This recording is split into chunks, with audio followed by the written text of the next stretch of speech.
Mais il n'y avait plus rien dans le temple, au fait. Les Babyloniens avaient tout pris, ils avaient pillé le temple, ils avaient détruit le temple.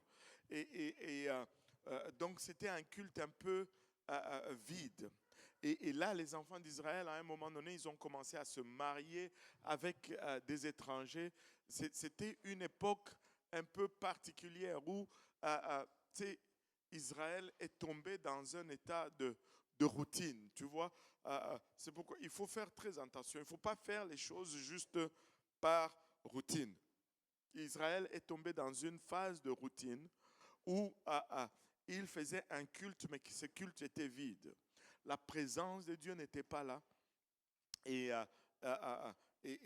ça a pris 400 ans, littéralement 400 ans, depuis la reconstruction jusqu'à ce qu'on entende encore Dieu intervenir en Israël. Israël qui était habitué à entendre la, la, un prophète se lever et dire, ainsi parle l'Éternel, plus rien de tout cela. Israël qui était habitué à voir quelqu'un qui allait se lever et dire, j'ai vu un ange m'est apparu, aucune apparition angélique, aucune parole de prophétie, le ciel était silencieux pendant 400 ans. À 400 ans de silence entre le dernier prophète de l'Ancien Testament et le Nouveau Testament. Le dernier a parlé littéralement, Habakkuk, à 400 ans de silence. Maintenant, regardez ceci. C'est ces 400 ans de silence qui vont nous introduire maintenant dans le Nouveau Testament. Nous allons d'abord regarder la structure de la compilation des livres du Nouveau Testament. Et puis après, nous allons maintenant commencer à creuser dans le contenu. Le Nouveau Testament est un ensemble de 27 livres, 8 auteurs, 27 livres, 8 auteurs, et ça a pris 100 ans d'écriture pour écrire tout le Nouveau Testament, c'est-à-dire de Matthieu jusqu'à Apocalypse. C'est 100 ans de temps qui les sépare. Au fond, ce n'est pas Matthieu vraiment qui est le premier évangile à être écrit. Qui a une idée, le premier évangile à être écrit? Une idée? Quelqu'un? Ça me permet de prendre mon café.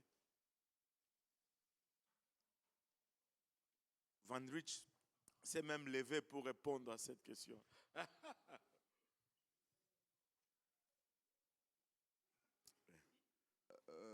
Je lui colle un zéro là. Non, Matthieu.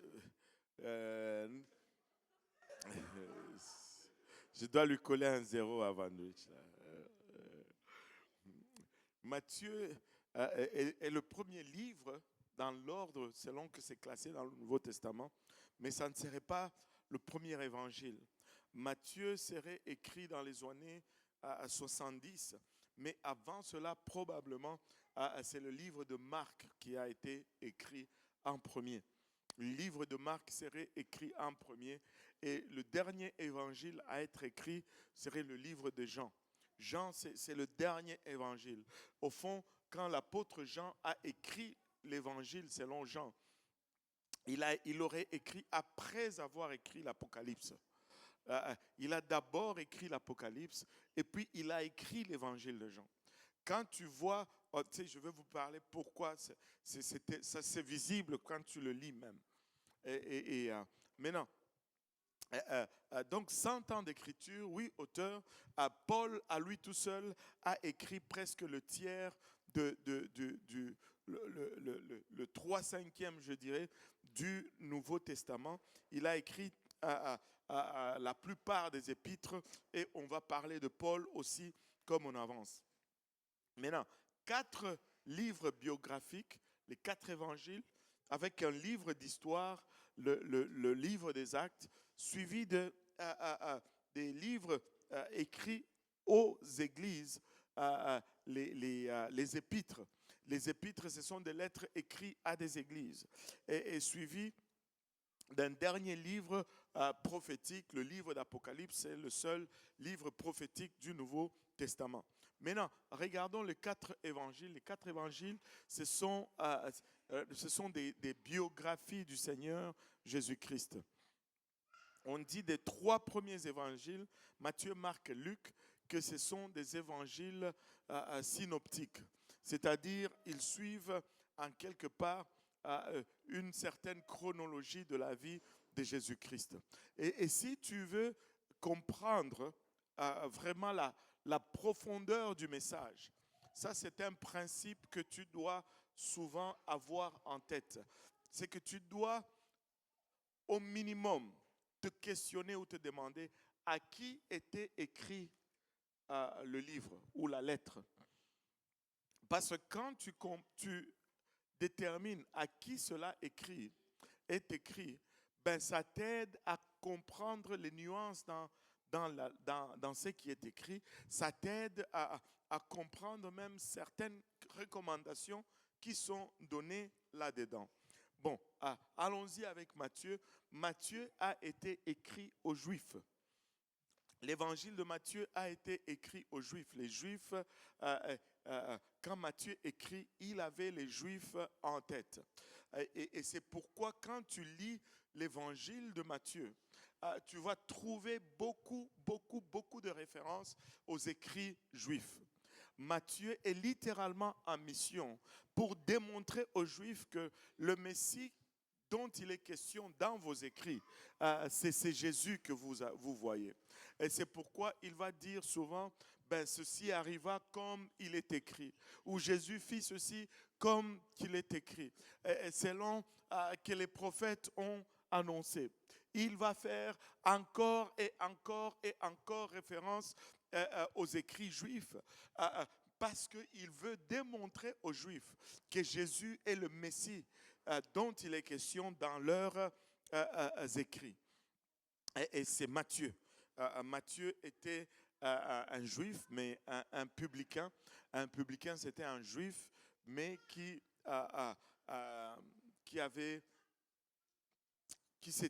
s'associait maintenant avec les Romains et qui avait pris le côté de Romains. Il collectait les impôts. C'était un collecteur d'impôts. Marc a été écrit plutôt avec le Romain en tête. Rome était l'empire qui dominait à l'époque. Et l'empire de Rome était vraiment basé reposait beaucoup sur l'armée. Et dans le livre de Marc, Marc prend cette approche. Au fait, Jean-Marc, qui s'appelait, il aurait eu une éducation romaine. Et il avait les Romains en tête. Et on va voir très souvent dans son évangile cette expression. Tout de suite, Jésus s'en alla. Tout de suite, il fait ça. Il partit par la suite. Il présente Jésus comme un serviteur parfait, quelqu'un qui est en train d'exécuter parfaitement une mission qui lui est accomplie, ce qui était vraiment la base de la structure de l'Empire romain à son époque. Luc, par contre, Luc écrit au grec. Luc était adressé aux Grecs. Luc écrit à une personne. On dit que ça devait être une personne extrêmement riche qui s'appelait Théophile. Et c'est à lui que Luc écrit l'évangile. Luc a écrit l'évangile et une partie du livre des Actes. Et il est dit du livre de Luc que le livre de Luc, c'est le livre le plus beau qui ait été écrit. Et quand Luc écrit, il a le souci de la norme d'écriture. Parce que la société grecque était une société intellectuels, qui étaient attirés par la beauté de l'écriture, par la prose. Et Luc, qui est en mission pour convaincre le grec, s'appuie sur leur style. Regardez Luc chapitre 1 Luc chapitre 1, on va lire les 4 premiers versets. Et Luc, on peut voir aussi que Luc, c'était quelqu'un d'instruit. C'était quelqu'un, Luc était un médecin de profession. Contrairement aux apôtres, Luc, enfin, de ceux qui ont écrit les évangiles, Matthieu et Jean étaient des témoins directs de Jésus-Christ, mais Marc et Luc, c'était des témoins secondaires, ce n'étaient pas des témoins primaires de Jésus-Christ. Maintenant, regardez Luc, comment il commence son écriture, son évangile. Luc 1, 1 à 4. Plusieurs ayant entrepris de composer un récit des événements qui seront accomplis parmi nous, suivant ce que nous ont transmis ceux qui ont été des témoins oculaires dès le commencement et sont devenus des ministres de la parole. Il m'a aussi semblé bon, après avoir fait des recherches exactes sur toutes ces choses depuis leur origine, de te les exposer par écrit d'une manière suivie, excellent Théophile, afin que tu reconnaisses la certitude des enseignements que tu as reçus. Wow! Théophile aurait été un grec qui s'est converti au Seigneur par des enseignements, par la prédication. Et Luc lui écrit cette lettre parce qu'il a probablement reçu l'enseignement chrétien et il voulait s'assurer que ce qu'il avait reçu, c'était vraiment bon. Et là, Luc lui écrit, regardez la beauté de cette écriture. J'aurais aimé être un ami à Luc. Comme ça, j'allais lui passer mes dissertations, parce que moi, j'étais nul en dissertation. Et c'était une catastrophe pour moi, la dissertation. Mais regardez sa composition. Il commence, je ne sais pas, est-ce qu'il y en a qui sont enclins à l'écriture ici? Il y en a qui aiment les lettres, qui aiment écrire? Oui, oui, oui. Quelqu'un d'autre? Oui, Marie? Oui. Est-ce qu'il y en a qui aiment les maths?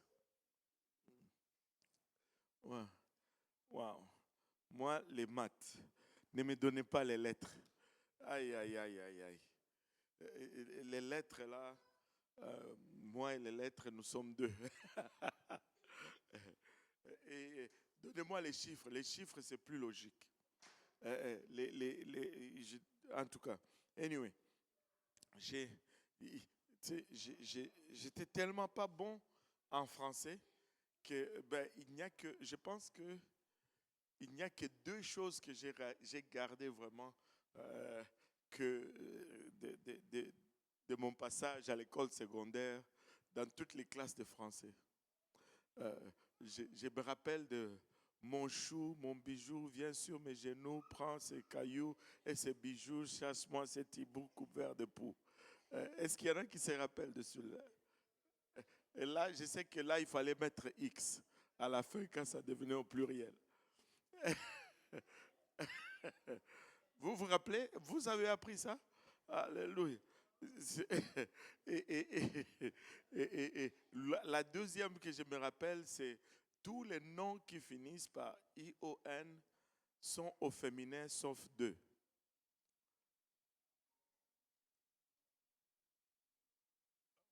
Come on, là vous me regardez tous. Avion et lion. Je ne sais pas s'il y en a un autre, mais ça fait longtemps ces choses. Mais ce sont les 2 seules choses que j'ai. Mais quand vous commencez avec vos compléments d'objets directs, les pronoms personnels, pronoms individuels, les prépositions de complément d'objet indirect. Qu'est-ce qui est indirect? Qu'est-ce qui est direct ici? Je ne suis plus là. C'est quoi l'attribut? C'est quoi l'adjectif qualificatif? C'est quoi la tribu? C'est quoi? Pff, tellement de choses compliquées. On peut juste parler comme ça sans se perdre dans tout ça. Anyway. Oh Seigneur Jésus. Mais regardez Luc. Il dit plusieurs ayant entrepris de composer un récit des événements qui se sont accomplis parmi nous, suivant ce que nous ont transmis ceux qui ont été des témoins oculaires dès le commencement et sont devenus des ministres de la parole. Il m'a aussi semblé bon, après avoir fait des recherches exactes sur toutes ces choses, depuis leurs origines, de te les exposer par écrit d'une manière suivie. Excellent Théophile. Waouh! Tu as déjà la moitié de points là, juste dans l'introduction. Il écrit tellement bien. Je ne sais pas si, si vous êtes d'accord que quand tu lis, ça coule.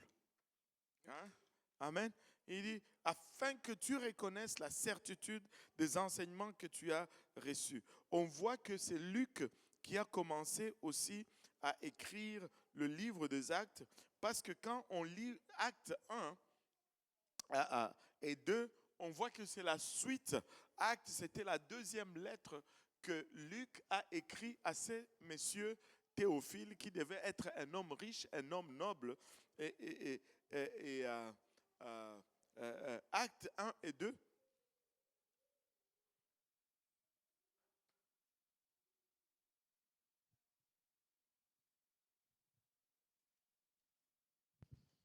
Actes chapitre 1, Théophile, j'ai parlé dans mon premier livre Encore une fois ici, Théophile.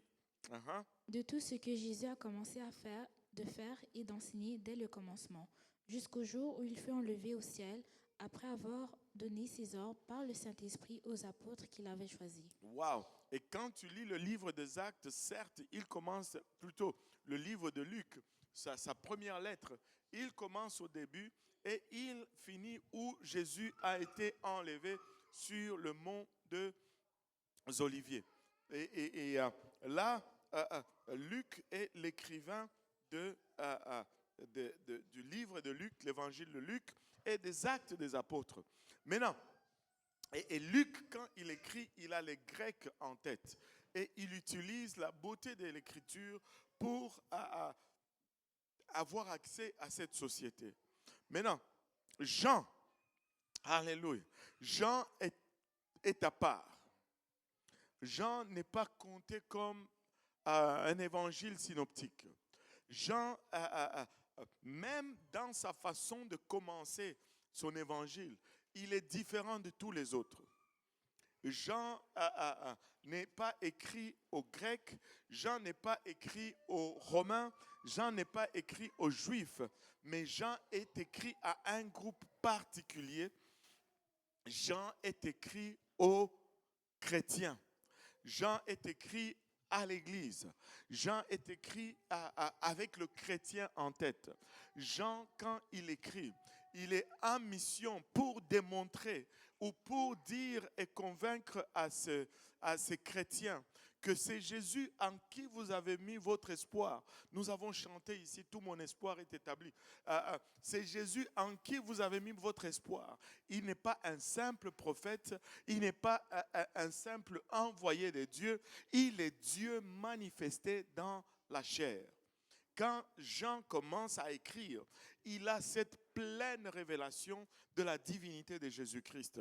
Au fond, Jean a écrit l'évangile de Jean après avoir eu la révélation du livre d'Apocalypse. Jean était le cousin du Seigneur Jésus-Christ.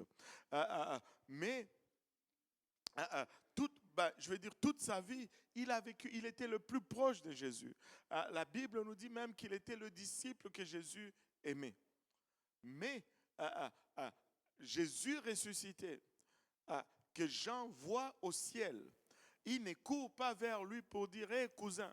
Jean tombe comme mort quand il voit Jésus dans l'Apocalypse parce que Jésus se manifeste dans toute sa divinité et Jean réalise Finalement, la plénitude de l'identité de Jésus-Christ. Et on va regarder le livre d'Apocalypse extraordinaire. Mais Jean, quand il commence à écrire l'évangile de Jean, il est en mission pour démontrer aux chrétiens que le Jésus en qui vous avez cru n'est pas juste un simple prophète. Il n'est pas juste un simple envoyé de Dieu. Il n'est même pas une partie de Dieu. Il est la plénitude de Dieu manifestée dans la chair. Et c'est pourquoi il commence différemment son évangile de tous les autres évangiles. Il commence en nous renvoyant au début. Il commence en mettant un parallèle avec Genèse 1:1. Regardez ce qu'il dit. Jean 1:1. Au commencement était la parole, et la parole était avec Dieu, et la parole était Dieu. Elle était au commencement avec Dieu, toutes choses ont été faites par elle, et rien de ce qui a été fait n'a été fait sans elle. En elle était la vie, et la vie était la lumière des hommes. La lumière luit dans les ténèbres, et les ténèbres ne l'ont point reçue. Verset 10. Elle était dans le monde, et le monde a été fait par elle, et le monde ne l'a point connue. Verset 14. Et la parole a été faite chair, et elle a habité parmi nous, pleine de grâce et de vérité, et nous avons contemplé sa gloire, une gloire comme la gloire du Fils unique venu du Père. Wow. Et donc, Jean nous envoie au début. Il nous dit, au début, Dieu a créé toute la terre par sa parole. Mais cette parole qui a créé toutes choses, au fond, il dit, au commencement était la parole était avec Dieu et la parole était Dieu. Des fois, les gens vont dire, tu vois déjà là, il y a une distinction, il y a la parole et puis il y a Dieu. Mais il dit la parole était Dieu. Mais quand il dit la parole était Dieu, cela ne veut pas dire qu'il y a deux dieux maintenant. Il y a deux dieux maintenant. Il y a le Dieu qui était avec la parole et le Dieu et la parole elle-même qui est Dieu. Ça fait une interprétation très bizarre de la parole. Amen. Mais laissez-moi vous dire ceci. Nous, dans notre vie, dans notre quotidien, même nous aujourd'hui, nous ne différencions pas, ça s'est dit? Différencions. Votre français là. Nous ne différencions pas la parole de l'individu. Si tu étais dans cette salle-là et que tu entends ma voix qui parle, qui enseigne, on te demande c'est qui, tu vas dire, c'est le pasteur Kaozi, n'est-ce pas? Parce que ma voix, c'est moi. Ma voix, ce n'est pas une entité à part et moi, une entité à part. Ma voix, tu ne peux pas dissocier une personne de sa voix. Tu entends la voix de quelqu'un. Dernièrement, j'ai vu un truc. On a mis une grand-mère là qui était assise et puis tous ses petits-enfants étaient en arrière. Et là, les petits-enfants la saluaient. Hi, grandma. Et puis, elle, par la voix, elle disait le nom de la personne. C'est elle, c'est elle, c'est elle. Elle reconnaissait tous ses petits-enfants par leur voix. La voix d'une personne, c'est la personne. Alors, c'est tellement ridicule. Et puis, on dit, et la parole était Dieu. Alléluia. Elle était au commencement avec Dieu. Toutes choses ont été faites par elle. Si elle est distincte de Dieu et que tout a été fait par elle, ça veut dire que Dieu n'a pas créé. C'est la parole qui a créé. Ça ne fait aucun sens. Mais quand tu continues, tu vois, au verset 10, il nous dit, elle était dans le monde et le monde a été fait par elle. Dieu a créé le monde. Et si la parole a créé le monde, c'est-à-dire, c'est Dieu. Et puis, au verset 14, il nous dit, et cette parole s'est faite chair. Et elle a habité parmi nous. Alléluia. Elle a habité parmi nous, elle a revêtu de la chair et Jésus-Christ, c'est Dieu manifesté dans la chair. Jésus-Christ n'est pas une tierce personne, Jésus-Christ n'est pas une troisième partie de Dieu, Jésus-Christ n'est pas une portion de Dieu, Jésus-Christ est Dieu dans sa plénitude. Quand tu vois Jésus, tu vois Dieu dans sa plénitude. Alléluia. Oh, chata. Maintenant, Jean est en mission et Jean, c'est le seul évangile qui va contenir la déclaration du Je suis. Tu vas voir beaucoup de Je suis dans le livre de Jean, mais ce n'est pas un hasard. C'est parce qu'il est en train de retourner au Je suis du buisson ardent que Dieu avait donné à Moïse. Quand Moïse demande à Dieu, et si je vais voir les Israélites qui me disent, c'est quoi le nom du Dieu qui t'a envoyé? Qui t'a envoyé? Qu'est-ce que je leur dis? Et Dieu lui dira, va leur dire que c'est lui qui s'appelle Je suis, m'a envoyé. Et là, tu vois toutes les déclarations de Jésus en référence au Je suis, tu les trouves dans le livre de Jean. Il dit, je suis la lumière du monde. Je suis le pain de vie. Je suis le pain descendu du ciel. Avant qu'Abraham ne fût, je suis. Et il y a beaucoup de je suis. Il y a beaucoup de je suis. Au fond, on a un argument tellement inutile parmi les chrétiens aujourd'hui que même les juifs de l'époque avaient compris. Si je posais la question aujourd'hui, pourquoi est-ce que Jésus a été crucifié? Pourquoi est-ce qu'il a été crucifié?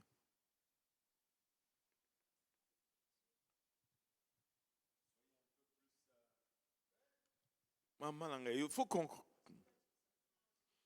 Parce qu'il a dit qu'il est Dieu, littéralement. Il a dit qu'il est Dieu. Tu sais,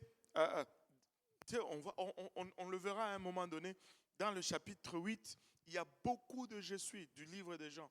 Jean, il est comparé un peu comme Jean, c'est le livre, c'est l'Ésaïe du Nouveau Testament. Ésaïe dans l'Ancien Testament nous donne l'identité littéralement de Jésus-Christ. Avez-vous déjà lu Ésaïe 12? Lisez un peu Ésaïe 12. Est-ce qu'il y a quelqu'un qui a la version Osterval ici? Osterval. Osterval. Ésaïe 12, Osterval.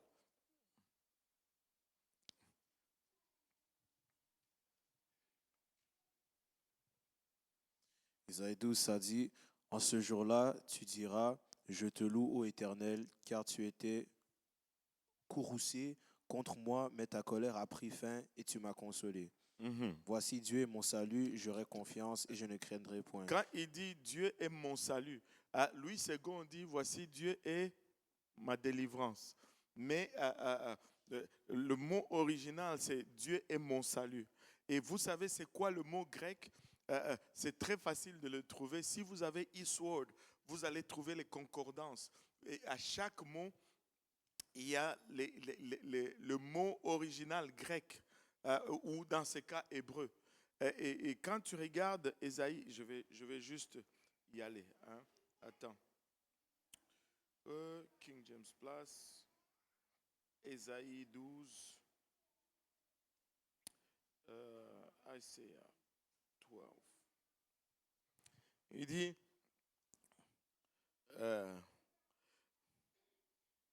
et il dit littéralement, voici Dieu est mon... en Osterval, ça dit, voici Dieu est mon... Dieu est mon salut. Dieu est mon salut. Le mot salut, là, c'est littéralement le mot Yeshua. Dieu est mon Yeshua. Dieu est mon Jésus. Littéralement, mot pour mot. Je l'ai sorti ici pour ceux qui veulent le voir. Dieu est mon Yeshua. Il te donne même la signification. Dieu est mon Yeshua. Continue. Voici Dieu est mon salut, j'aurai confiance et je ne craindrai point, car l'Éternel est ma force et ma louange, et il a été mon sauveur. Wow. Et encore là, quand il a été mon sauveur, Osterval dit il a été mon sauveur, c'est le même mot encore, il est mon Yeshua. C'est le même mot Yeshua. Et là, il dit littéralement, voici, Dieu est mon Yeshua, j'aurai confiance, je ne craindrai rien, car l'Éternel, c'est deux fois l'Éternel, n'est-ce pas? L'éternel, l'éternel. Le premier éternel, c'est Seigneur. Le deuxième éternel, c'est Yahweh ou Jéhovah. Il est ma force. Il est... c'est quoi j'ai ici mon chant, mais Osterwald dit quoi? Ma louange. Et il est aussi devenu mon salut. Dieu est devenu mon Yeshua. Littéralement, Josué, plutôt Ésaïe, est en train de nous dire, Jéhovah va venir comme Yeshua. Et Jésus, c'est Dieu qui vient pour nous sauver. Il y a un nom que nous utilisons très rarement, un nom du Seigneur Jésus que nous utilisons de nos jours très rarement, et c'est le nom Emmanuel. Emmanuel signifie quoi? Dieu avec nous. Emmanuel ne signifie pas le Fils de Dieu avec nous. Emmanuel signifie Dieu avec nous. Amen. Et Jésus, c'est Dieu qui est venu avec nous. Et Jean est vraiment en mission pour nous démontrer, pour dire aux chrétiens que le Jésus en qui vous avez cru, que le Jésus en qui vous avez mis votre confiance et votre espérance n'est pas seulement un prophète, mais il est Dieu manifesté dans la chair. Laissez-moi vous dire, l'affaire de Trinité, là, il n'y a rien d'aussi faux que cela. Il n'y a rien d'aussi incompréhensible que cela. On te dit, il y a 3 personnes en Dieu. Déjà, 3 personnes en une entité, ça fait déjà conflictuel. On est en train de parler de, même pas de bipolarisme, mais de tripolarisme. Si ça existe, je ne sais même pas. Maintenant, la plupart du temps, nous disons Trinité, Trinité, mais nous ne portons pas attention à l'énoncé de la Trinité. Et beaucoup ne connaissent pas l'énoncé de la Trinité, même s'ils disent qu'ils croient dans la Trinité. Au fond, c'est dire que tu crois dans quelque chose que tu ne sais pas c'est quoi. La Trinité déclare ceci. La Trinité déclare qu'il y a 3 personnes en Dieu, mais ces 3 personnes sont distinctes, premièrement. C'est-à-dire, le Père, ce n'est pas le Fils ce n'est pas le Père, mais le Père est Dieu. Le Fils, ce n'est pas le Père, ce n'est pas le Fils, et le Fils est Dieu. Le Fils, ce n'est pas le Saint-Esprit, et le Saint-Esprit n'est pas le Fils, mais le Saint-Esprit est Dieu, et ainsi de suite. Ils disent bien que les 3 sont divins, les 3 sont distincts, mais ils ne forment qu'un. Et quand tu dis, mais ça ne fait pas de sens, ce n'est pas compréhensible, ils te disent que c'est un mystère. Le mystère de la Trinité n'existe pas dans la Bible. Dans la Bible, il n'y a pas une telle chose que le mystère de la Trinité. Dans la Bible, il y a 2 mystères seulement. Le mystère de la piété ou de la sainteté, qui est Dieu manifesté dans la chair, et le mystère de l'iniquité, qui est le diable qui va se manifester aussi dans la chair. Le mystère de la piété, c'est Christ. Et le mystère de l'iniquité, c'est l'antéchrist. Mais il n'y a pas une telle chose que le mystère de la Trinité dans votre Bible. Il n'y en a pas. Il n'y en a pas. Maintenant, la Trinité continue en disant, les 3 sont distincts, mais les 3 sont divins. Et les 3, ils sont coexistants, coégales, coéternels, copuissants.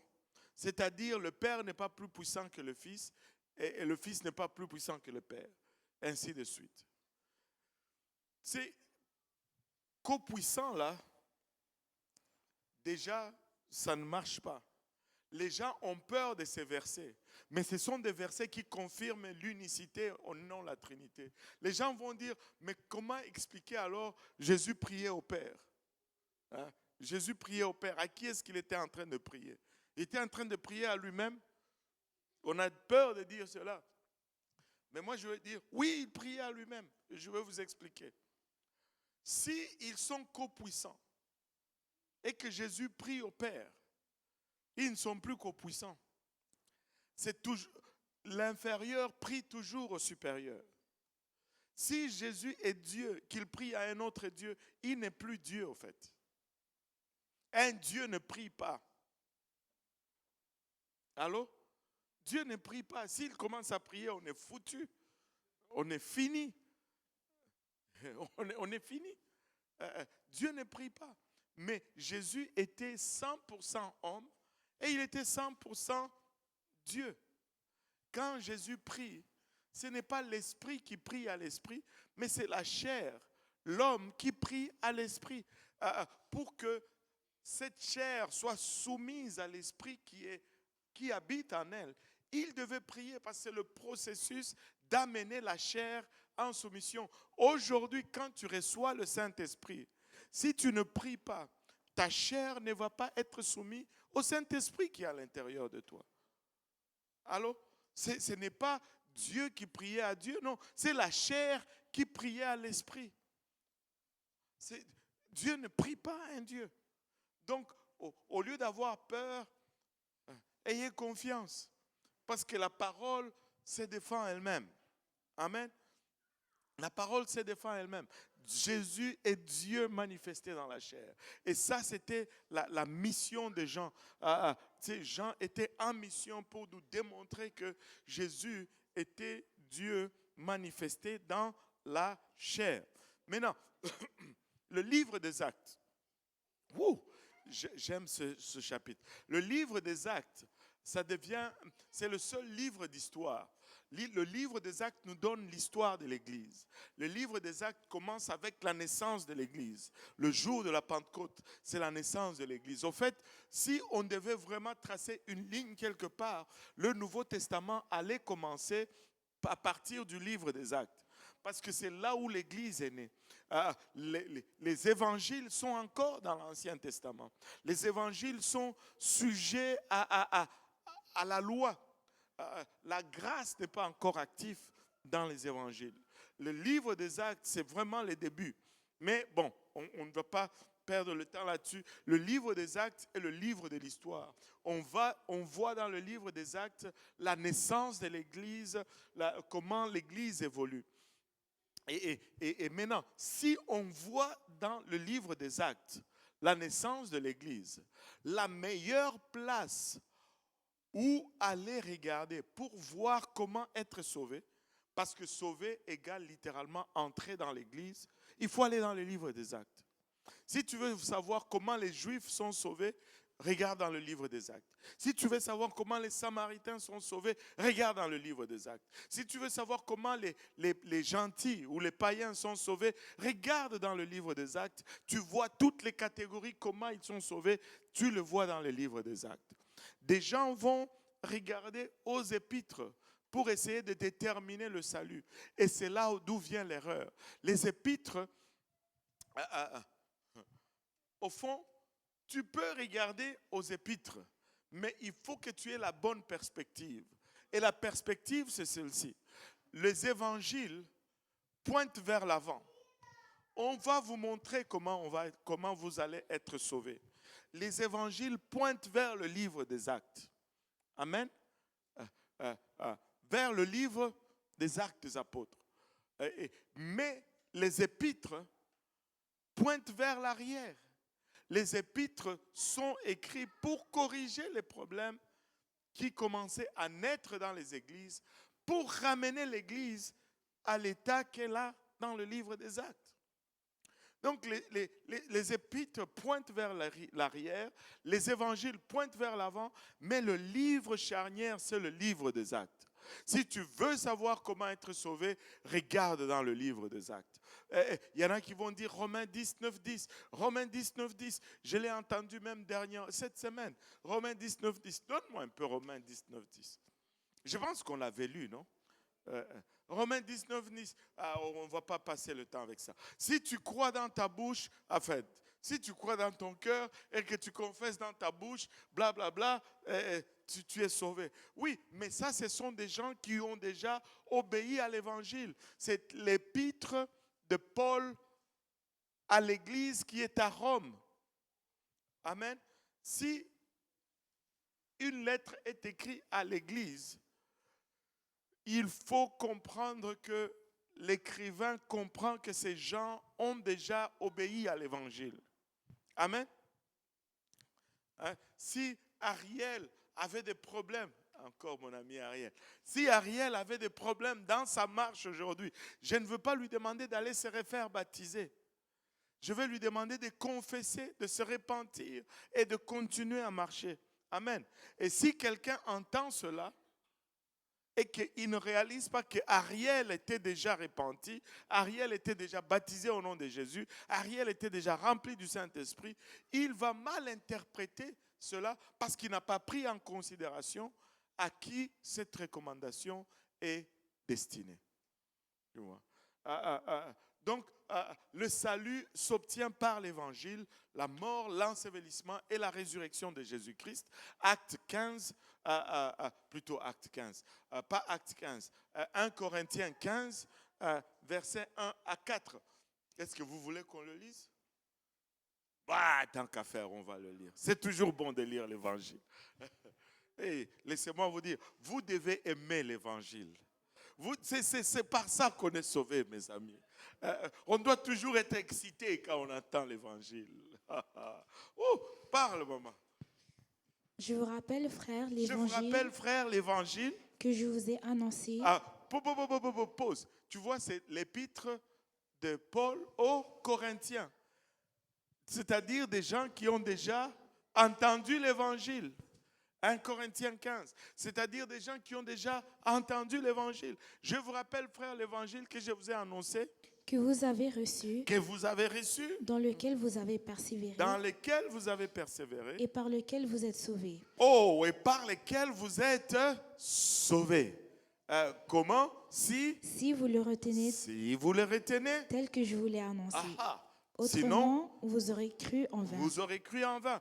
Paul nous donne cet avertissement. Tu peux croire en vain. Aujourd'hui, les gens vont te dire, crois seulement et tu seras sauvé. Mais Paul nous dit, tu peux croire et être perdu là. Tu peux croire et être perdu. Autrement, vous aurez cru en vain. Voilà. Je vous ai annoncé avant toute chose. Je vous ai enseigné avant toute chose. Je vous ai enseigné avant toute chose. Avant tout, comme je l'avais aussi reçu. Je l'ai aussi reçu. Que Christ est mort pour nos péchés. Christ est mort pour nos péchés. Selon les Écritures. Qui a été enseveli. Et qu'il est ressuscité le troisième jour. Selon les Écritures. Wow, ça c'est la mort, l'ensevelissement et la résurrection de Jésus-Christ. Je vais vous mettre un peu au défi aujourd'hui. Amen. Je vais vous défier un peu. Je vais vous challenger. Allez étudier le livre des Actes. Voyez quand les apôtres arrivaient face à des gens qui ne connaissaient pas la parole, qu'est-ce qu'ils prêchaient? Vous allez vous rendre compte qu'ils prêchaient toujours l'évangile. Je n'ai pas vu une place où ils prêchaient la prospérité ou autre. Ils prêchaient toujours l'évangile. Ils prêchaient toujours l'évangile. Ils prêchaient toujours l'évangile. Donc, nous sommes sauvés par l'évangile. Donc, les 4 évangiles vont pointer vers le livre des Actes et les épîtres vont pointer aussi vers le livre des Actes. Les épîtres sont des lettres écrites à des églises. C'est pourquoi les épîtres sont applicables pour nous aujourd'hui, parce que nous sommes une église, et une église, c'est rempli des âmes, des gens, et fondamentalement, nous sommes les mêmes, et parce que fondamentalement, nous sommes les mêmes, fondamentalement, nous avons les mêmes problèmes, et parce que nous avons fondamentalement le même problème, nous allons trouver fondamentalement nos solutions dans les épîtres. Dans les épîtres. Amen. Et après, les épîtres portent ou soit le nom de l'écrivain, ou soit le nom du destinataire, ou à qui la lettre était écrite. Et le dernier livre, le livre d'Apocalypse, c'est le seul livre prophétique du Nouveau Testament. Vous savez, quand ça a été écrit, c'est, euh, on va revenir sur ça en détail quand on va arriver vers la fin. Mais très souvent, on regarde le livre d'Apocalypse et on veut... Qui est fasciné par le livre d'Apocalypse? Hein, soyez honnêtes, alléluia. On veut savoir c'est qui l'antéchrist. C'est quoi la marque de la bête? Hein? Avez-vous remarqué, avant l'antéchrist, c'était George Bush. Et puis après, à un moment donné, c'est le pape Jean-Paul II. Et puis après, à un moment donné, oh non, ce n'est plus George Bush, c'est Barack Obama l'antéchrist. Et puis maintenant, c'est Donald Trump l'antéchrist.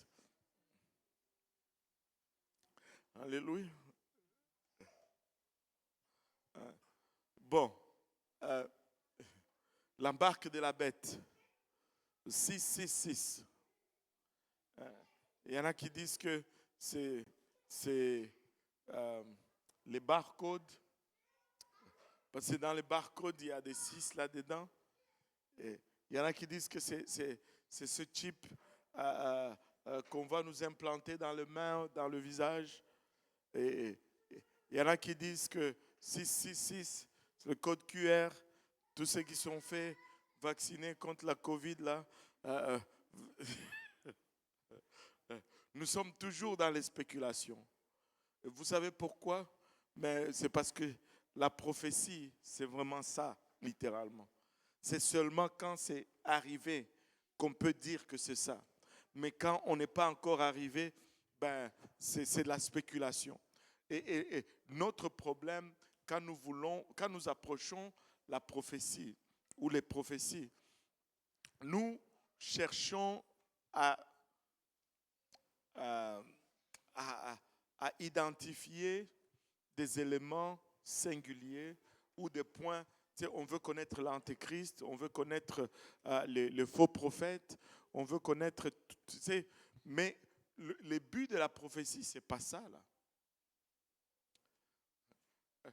Tu sais, au lieu d'avoir une vision singulière de la prophétie, tu sais, il ne faut pas perdre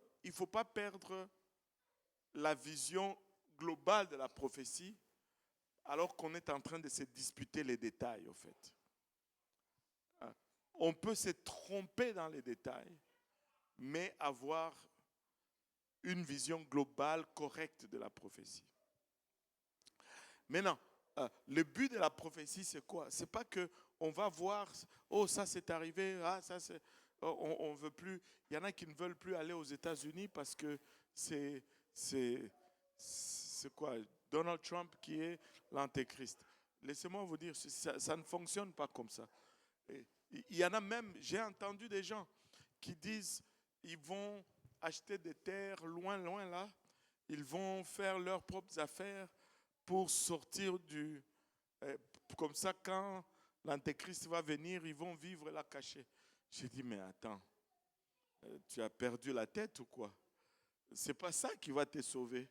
C'est l'évangile qui te sauve. Tu penses que tu vas... Quand le monde va être juste un système, tu penses que tu vas te cacher quelque part, on ne va pas te trouver. Aujourd'hui, ils savent qui nous sommes. Avez-vous voyagé dernièrement aux États-Unis? Laissez-moi juste vous dire ceci. Quand vous voyagez là, ne mentez pas. Ils vont vous prendre. Déjà, un chrétien n'est pas supposé mentir. Aujourd'hui, quand tu voyages avec Delta, je sais que Delta a déjà cette technologie. Tu sais, avant d'embarquer dans l'avion, ils prennent ta carte d'embarquement, ils scannent, et puis ton nom apparaît là, clique, et puis tu rentres. Avec Delta, on ne fait plus ça aux États-Unis. Tu avances seulement, ils regardent ton visage, il y a une caméra là, ton visage est capté, et puis ils font clic, c'est toi, et puis tu ne montres rien, tu rentres dans l'avion. J'ai dit, mais attendez un peu. On est foutu là. Si tu n'as pas Dieu, oublie ça. Oublie ça. Tu sais, c'était dans les années 80. Attends. 97, 96, 97. Certains d'entre vous n'étaient même pas encore nés. Hein. 80, qui est né en 97 ici? Qui est né après 97? Ou, voilà. Qui est né avant? Bon, tu vois. Et beaucoup d'entre vous, tu sais, il y a des jeunes qui n'étaient même pas encore nés ici. En 97, vous savez c'était quoi l'ordinateur le plus puissant en 97? C'était un 486. Et vous ne savez même pas c'est quoi un 486. Quand les ordinateurs, les PC ont commencé, en tout cas, il y avait les 286. Après le 286, ça c'était la vitesse du processeur. Après le 286, il y avait les 386. Oh man, je suis en train de m'exposer comme un vieux des vieux là, un dinosaure. Après les 386, il y avait les 486. Après le 486, les Pentium sont sortis. Est-ce qu'il y en a qui savent c'est quoi un Pentium? Au moins le Pentium. Amen. Mais avant Pentium, c'était 486. 486 là, mon premier ordinateur, le disque dur là, c'était 680 MB.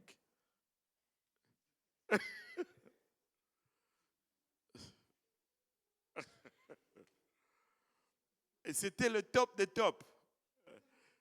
Je vous ramène là pour vous faire comprendre une chose. Un jour, j'étais à la maison, il faisait chaud.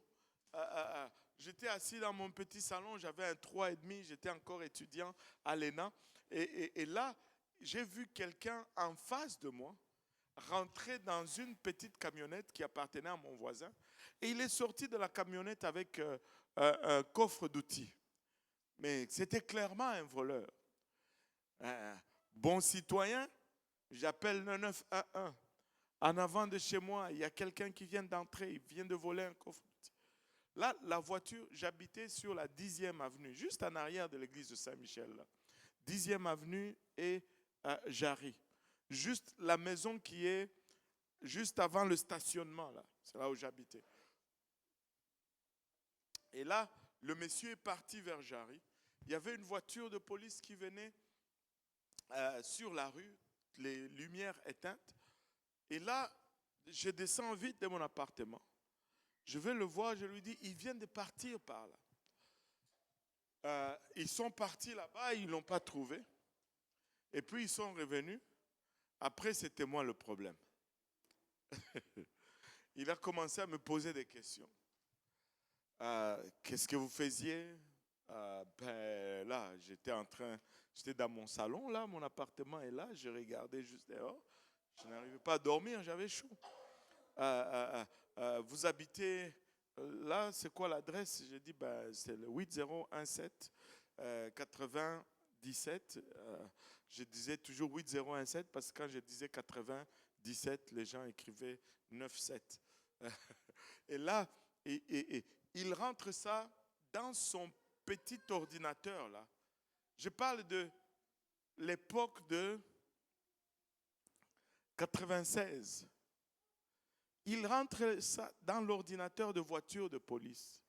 La deuxième question qu'il me pose, il me dit, es-tu encore étudiant à l'École nationale d'aérotechnique? Je ne sais, Internet, je ne sais même pas c'était quoi la puissance d'Internet à cette époque-là. Mais dans la petite voiture, là, dans la voiture de la police, il avait déjà toute ma vie là-dedans.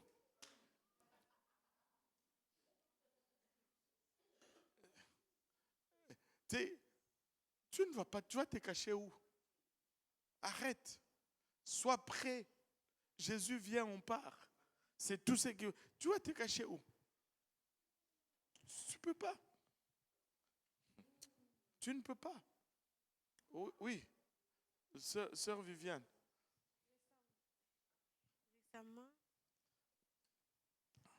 Récemment? Oui, récemment, je suivais un documentaire juste avec le cheveu d'une dame qui était morte depuis 2 ans. Ils ont su récupérer partout où la dame a été. C'était même une itinérante. Wow. Partout au Canada où la dame a habité et comment a été sa nutrition, ils ont su juste à travers ses cheveux. Ouais, ça fait peur. Ça fait peur. Une autre fois, je pense, Jonathan avait peut-être 3 ans, 4 ans. On est allé aux États-Unis pour... je devais recevoir une enveloppe qui venait avec mon beau-père du Congo. J'avais Jonathan et Sifa et David dans la voiture. On arrive à la frontière. Le policier me dit, où est-ce que vous allez? Je dis, ben, on va à New York. On va voir mon beau-père qui arrive du Congo. Et puis, sa question suivante, c'était, Zabamouita, elle ne veut pas aller voir son père. Il me donne le prénom de ma femme. J'ai dit, mais attends, j'étais comme, ben c'est parce qu'on a eu un bébé. On venait d'avoir Johan. Johan était encore bébé là. Et donc, elle était restée à la maison. Regarde, oublie ça. Hein, Le pasteur Serge, dernièrement, ça fait un petit bout là, il s'était fait prendre ici à l'aéroport. Et on allait à la conférence générale. Lui, il avait son passeport allemand. Moi, je passe, je ne me rappelle plus avec qui on est passé. Et lui, tu sais, tu vois, quand tu passes le contrôle américain, si tu es correct, tu prends la droite. Si tu n'es pas correct, tu vas tout droit. Là, c'est pas bon. Quand tu vas tout droit, là, aïe, aïe, aïe, tu dis, il y a un problème là. Donc, il est allé là-bas. Et puis après, il a commencé à nous raconter. C'est parce que dans sa demande du visa là, qu'il donne aux Européens, on lui a posé une question. As-tu déjà été refusé d'accès aux États-Unis? Il a dit non. Et ça l'a bloqué. Et là, on l'a pris de l'autre côté. Et on lui a dit, mais on t'a dit ici, mais tu as dit non. Il dit, mais parce qu'on ne m'a pas encore refusé. On lui a sorti une ancienne demande. Même la photo qu'il avait là, qu'il avait envoyée là. Il dit, mais ça c'est toi, non? Et il dit, oui, mais c'est parce que là j'avais le passeport camerounais. Une demande qu'il avait fait avec le passeport camerounais. Il dit, mais c'est parce que je pensais que... Non, il ne faut pas penser. Tu es la même personne, en fait. Même si tu as changé de passeport, tu y es la même personne. Et on lui dit, tu sais, c'est que l'officier de douane avait compris que ce n'était pas pour vouloir frauder qu'il a dit cela, mais c'était juste une manque de conscience. Mais tu sais ce que l'officier de douane lui avait dit? Il lui a dit ceci. Quand on te pose une question, c'est parce qu'on a déjà la réponse à cette question. On ne va jamais te poser une question à laquelle on ne connaît pas la réponse. Ça ne nous sert à rien. Arrêtez de vouloir vous cacher. Servons Dieu, marchons droit avec Dieu. La trompette sonne, on part d'ici. C'est la meilleure cachette. Tu vas acheter des provisions, tu vas aller te cacher où? Tu vas aller te cacher où? Oublie ça. La trompette va sonner, Dieu va nous enlever d'ici. Amen. Bon, je vais revenir à Apocalypse. Les prophéties, ce n'est pas pour nous permettre de dire, oh, tel, quoi. Non, non. Les prophéties nous sont données pour une raison principale. La raison principale, c'est que quand on voit ces choses arriver, notre pensée devrait être que si ça arrive, si ça c'est arrivé, donc le reste aussi est vrai. Et qu'on puisse s'appliquer à obéir à la parole de Dieu. La raison de la prophétie, c'est toujours pour nous ramener dans les voies de Dieu. Ce n'est pas pour connaître qui va... Même si tu connais, si tu n'es pas décidé, tu vas pécher quand même. Tu vois. Donc, il faut absolument bien approcher la prophétie.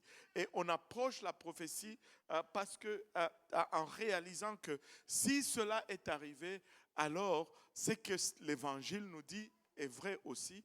Donc je veux mettre ça en pratique pour ne pas être mal pris quand je serai confronté avec cette réalité. Maintenant, on va reculer un peu. On va voir comment le silence a été brisé, comment les 400 ans de silence ont été brisés. À cette époque-là, il y avait, on va aller là dans le livre de Luc. Luc,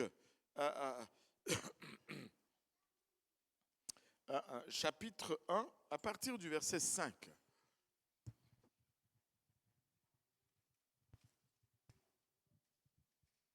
Du temps d'Hérode, roi de Judée, il y avait un sacrificateur nommé Zacharie de la classe d'Abia.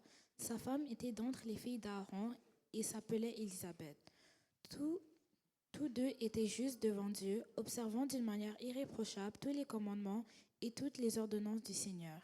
Ils n'avaient point d'enfants parce qu'Élisabeth était stérile et ils étaient l'un et l'autre avancés en âge. Or, pendant qu'il s'acquittait de ses fonctions devant Dieu, selon le tour de sa classe, il fut appelé par le sort, d'après la règle du sacerdoce, à entrer dans le temple du Seigneur pour offrir le parfum. Toute la multitude du peuple était dehors en prière à l'heure du parfum. Alors un ange du Seigneur apparut à Zacharie et se tint debout à droite de l'autel des parfums. Zacharie fut troublé en le voyant et la frayeur s'empara de lui. Mais l'ange lui dit, « Ne crains point, Zacharie, car ta prière a été exaucée. Ta femme Élisabeth t'enfantera un fils et tu lui donneras le nom de Jean. Il sera pour toi un sujet de joie et d'allégresse, et plusieurs se réjouiront de sa naissance. Car il sera grand devant le Seigneur. Il ne boira ni vin ni liqueur enivrante, il sera rempli de l'Esprit Saint dès le sein de sa mère. Il ramènera plusieurs des fils d'Israël au Seigneur leur Dieu. Il marchera devant Dieu avec l'esprit et la puissance d'Élie pour ramener les cœurs des pères vers les enfants et les rebelles à la sagesse des justes, afin de préparer au Seigneur un peuple bien disposé. » Zacharie dit à l'ange, « À quoi reconnaîtrai-je cela? Car je suis vieux et ma femme est avancée en âge. » L'ange lui répondit, « Je suis Gabriel, je me tiens devant Dieu. J'ai été envoyé pour te parler et pour t'annoncer cette bonne nouvelle. Et voici, tu seras muet et tu ne pourras parler jusqu'au jour où ces choses arriveront, parce que tu n'as pas cru à mes paroles qui s'accompliront en leur temps. » Cependant, le peuple attendait Zacharie, s'étonnant de ce qu'il restait si longtemps dans le temple. Quand il sortit, il ne put leur parler, et ils comprirent qu'il avait eu une vision dans le temple. Il leur faisait des signes et il resta muet. Lorsque ses jours de service furent écoulés, il s'en alla chez lui. Quelque temps après, Élisabeth, sa femme, devint enceinte. Elle se cacha pendant 5 mois, disant, « C'est la grâce que le Seigneur m'a faite quand il a jeté les yeux sur moi pour ôter mon opprobre parmi les hommes. » Waouh! Et regardez un peu. Elisabeth vient de confirmer certaines choses que je partage. Et je n'ai jamais vu cela, je viens juste de le voir. Et là, Zacharie, ces sacrificateurs, étaient appelés à offrir l'encens. Parce que qu'est-ce qui s'est passé, c'est que il y avait des tours de rôle qui se succédaient selon les clans, selon les familles. On tirait au sort qui allait offrir le parfum dans les lieux saints à l'heure de la prière. Et ça a donné que c'était le tour de Zacharie cette fois-ci. Et la Bible nous dit que du temps d'Hérode, roi de Juda, il y avait un sacrificateur nommé Zacharie de la classe d'Abia. Donc, il était un sacrificateur, donc c'est-à-dire qu'il était de la famille des Lévites. Et la Bible nous dit que sa femme était d'entre les filles d'Aaron et s'appelait Élisabeth.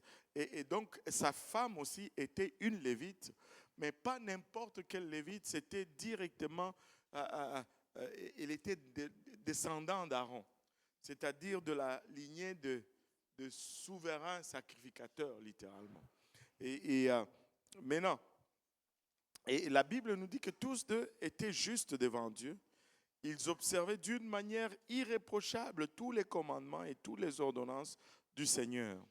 Mais il y avait un problème avec eux, c'est qu'ils n'avaient pas d'enfants et Zacharie était déjà vieux et sa femme Élisabeth aussi était vieille. Et pendant qu'il est en train pour entrer pour offrir le parfum, un ange lui apparaît, boum, dans les lieux saints. Imaginez-vous un peu, l'ange, un ange t'apparaît. Je ne sais pas s'il y en a qui ont déjà vu des anges ici, mais des fois je n'ose même pas m'imaginer, j'aurais peur si un ange m'apparaissait aujourd'hui. Et il est là dans le lieu saint, et puis boum, l'ange lui apparaît. Et l'ange commence à lui parler. Et regardez, Zacharie fut troublé en le voyant, et la frayeur s'empara de lui au verset 12. Et l'ange lui dit, ne crains point, Zacharie, parce que ta prière a été exaucée. Ta femme Élisabeth va tomber enceinte, elle va avoir un enfant et tu vas lui donner le nom de Jean. Et lui donne vraiment la mission de l'enfant à naître. Mais Zacharie avait un problème, parce que c'est bien beau que l'ange t'apparaît. C'est bien beau que l'ange te donne une promesse. Mais nous sommes des gens qui sont liés par nos circonstances. L'ange lui dit, tu auras un enfant. Mais lui, il se regarde et dit, à cet âge déjà, moi je suis déjà vieux. C'est comme si un ange apparaissait à maman Jacqueline aujourd'hui et lui disait, maman Jacqueline, tu vas avoir un enfant. Elle va dire, oh, mais tu n'es pas venu un peu trop tard là, parce que là, moi, j'ai fini. Maman Jacqueline, qu'est-ce que toi tu vas dire si un ange...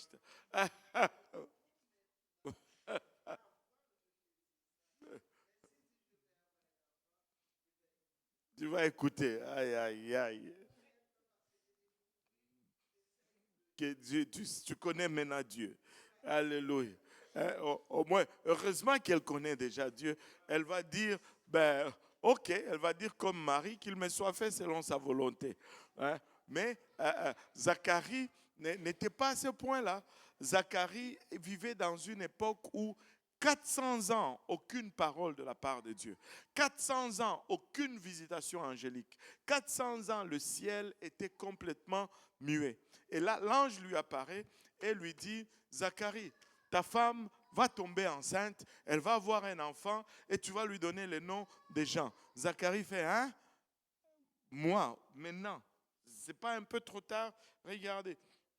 Zacharie dit à l'ange, le verset 18, à quoi vais-je reconnaître cela? Il dit, je veux bien te croire, mais donne-moi un petit signe quand même.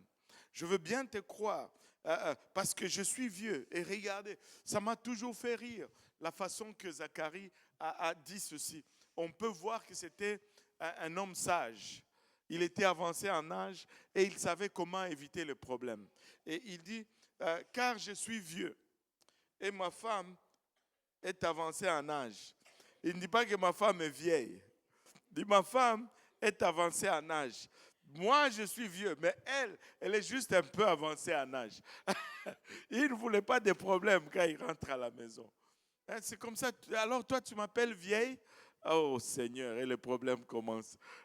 Il dit, non, non, non, non, tu es juste avancé en âge. Moi, je suis vieux, mais elle est avancée en âge. Et là, tu sais, il a douté de ce que l'ange lui a dit. Il a douté de ce que l'ange lui a dit. Il demande un signe, il demande une preuve. Parce que là-dedans, il n'y a rien. Et l'ange n'était pas content. L'ange n'était pas content. L'ange lui répondit, je suis Gabriel. Wow. Dans notre langage, on va souvent dire, est-ce que tu sais qui je suis? Allô? Est-ce que tu me connais? Est-ce que tu sais qui je suis? Non, je ne te connais pas. Mais l'ange lui dit, je suis Gabriel. Je me tiens devant Dieu. Wow! Je ne peux pas te dire n'importe quoi. Je me tiens devant Dieu. J'ai été envoyé pour te parler et pour t'annoncer cette bonne nouvelle. Mais parce que tu ne m'as pas cru, voici maintenant tu seras muet. Bang! La sentence tombe. Tu n'as pas cru, tu ne vas plus parler. Jusqu'à ce que cet enfant va naître. Zacharie, tu ne vas pas venir déranger le plan de Dieu. Tu vas garder ton incrédulité pour toi-même. Tu ne vas pas contaminer Élisabeth. Tu vas rester muette jusqu'à ce qu'elle accouche de cet enfant. Tu ne vas pas contaminer sa foi par ta mécroyance ou ton manque de foi. Et Zacharie est sorti de là muet. Laissez-moi vous dire, Dieu va frapper de mutisme certaines personnes d'entre nous. Si tu ne veux pas croire ce que Dieu va faire, que le Seigneur te rende muet jusqu'à ce que cela arrive. Laisse ceux qui ont la foi voir ce que Dieu veut faire. Laisse ceux qui ont la foi voir l'accomplissement des choses que Dieu va faire. Si tu ne crois pas, tais-toi. Si tu ne crois pas, garde silence. Ne commence pas, vous-même d'ailleurs. Non, on n'a pas besoin de cela. Juste garde silence. Laisse ceux qui ont la foi, alléluia, vivre leur foi et confesser leur foi parce que nous croyons que ce que Dieu dit, il le fait. Ce que Dieu annonce, il le réalise. Amen. Et ainsi, Zacharie était silencieux, il était muet, je devrais dire, pour 9 mois et quelques. 9 mois, il ne pouvait pas parler. 9 mois, pauvre Zacharie. Déjà, les femmes parlent 2 fois plus que les hommes, mais là, même cette moitié qu'il avait, on le lui a enlevé. Et il devait marcher la tête baissée très souvent. Et c'est comme ça que le silence du ciel a été brisé.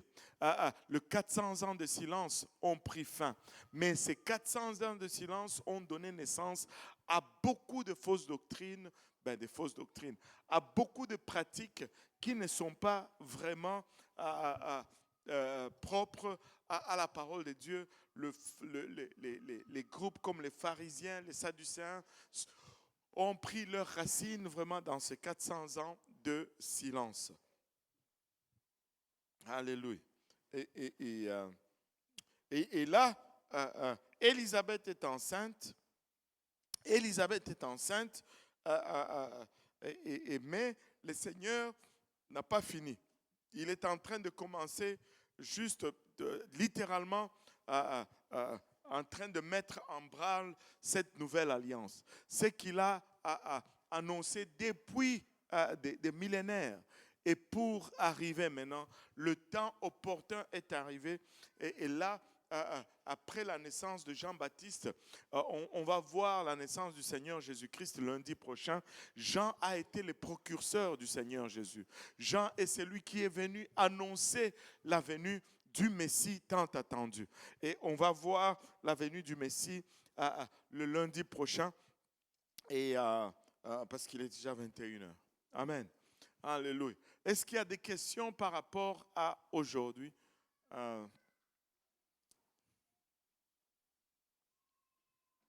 Des questions?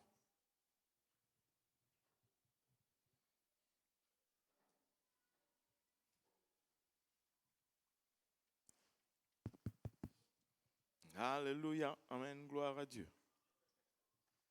J'avais une question pour Théophile. Oui. Comment on sait que c'est une personne et pas un groupe de personnes? Déjà, il dit excellent Théophile. Ça se rapporte à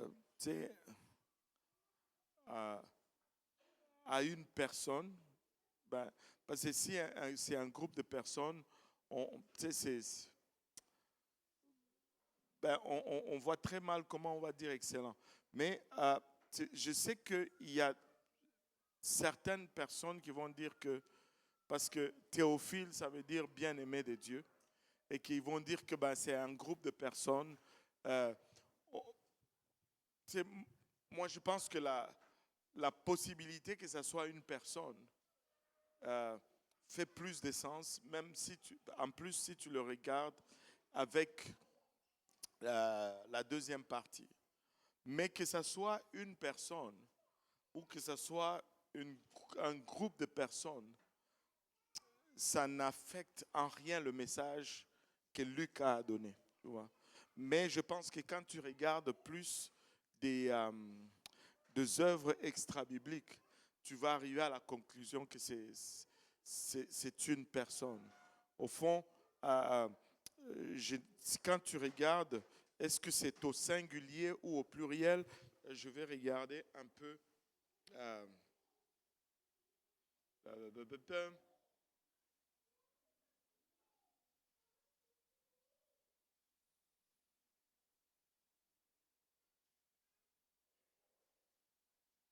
Et même la façon qui est écrit, regarde le verset 3. On lit un peu le verset 3. Je pense que je n'ai même pas besoin d'aller dans le grec là. Il m'a aussi semblé bon, après avoir fait des recherches exactes sur toutes ces choses depuis leur origine, de te les exposer. De les exposer et non de vous les exposer. Si c'était un groupe, il allait littéralement dire de vous les exposer. Donc de te les exposer par écrit. En plus, on lui accorde toujours un certain rang de dignité. Pour que tu prennes même le temps de commencer à écrire tout un livre à quelqu'un, il faut que ce soit quelqu'un d'important. Ce n'est pas juste un ami de tous les jours que tu vas prendre le temps de faire un travail aussi concis. Et de te les exposer, ça c'est déjà au singulier.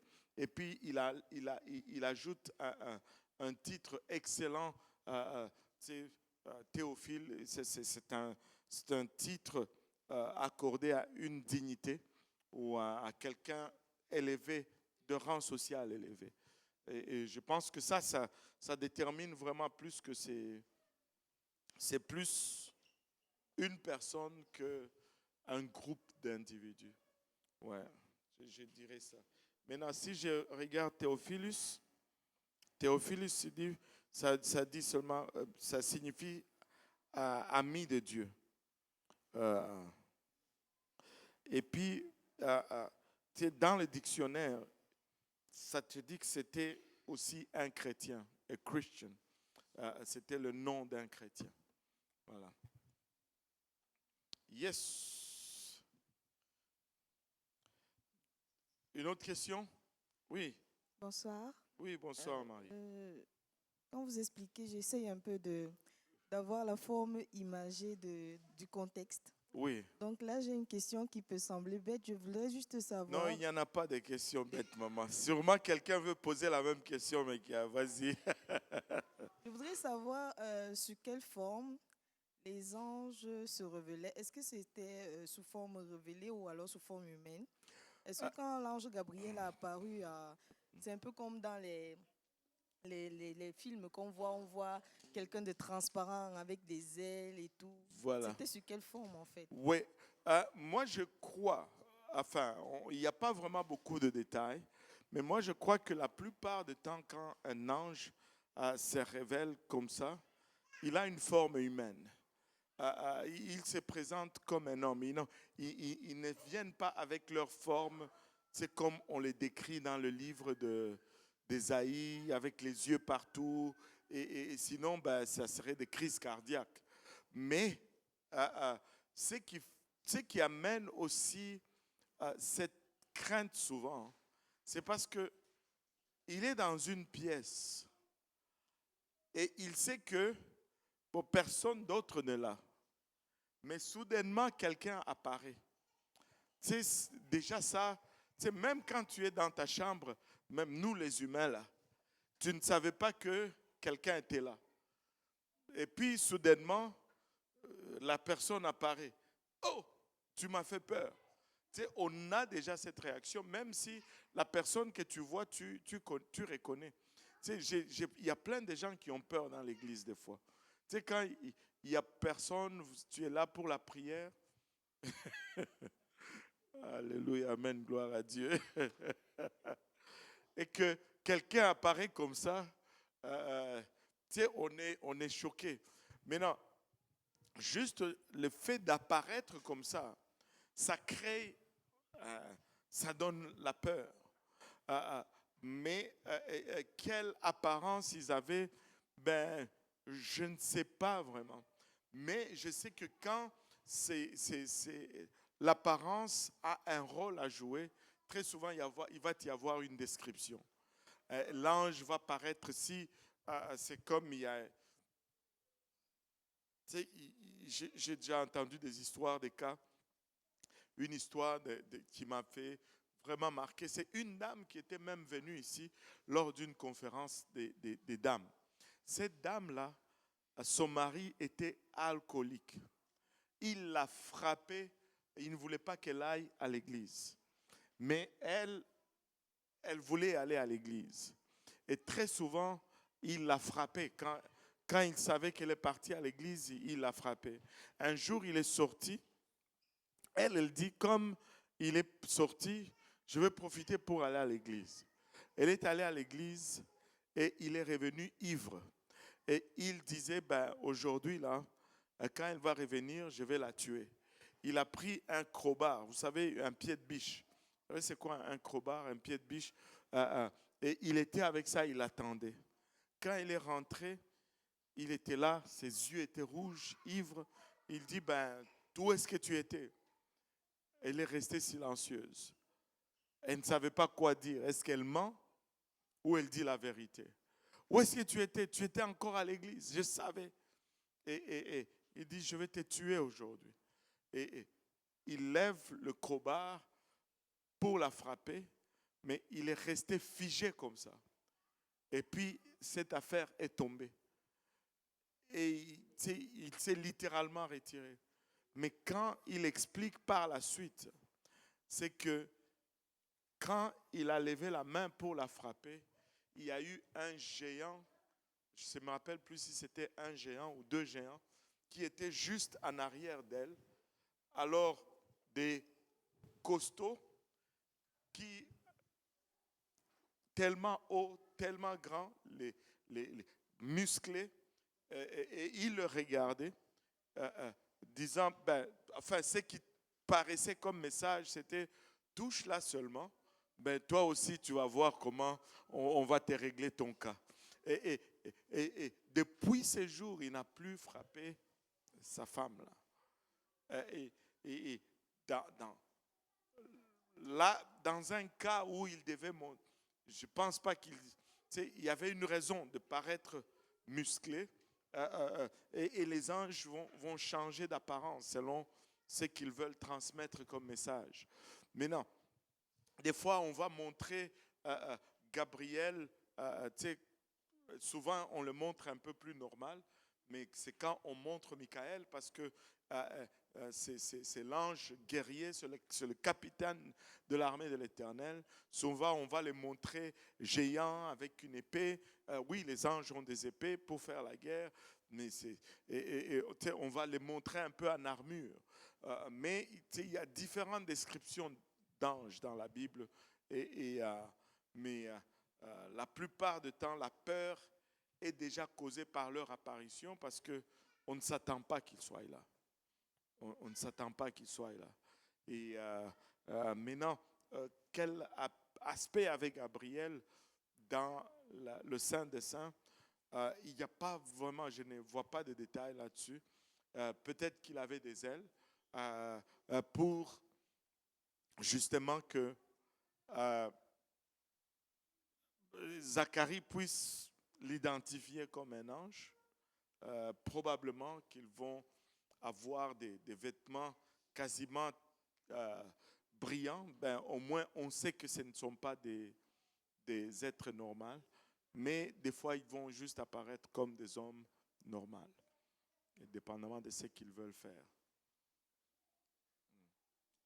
Oui.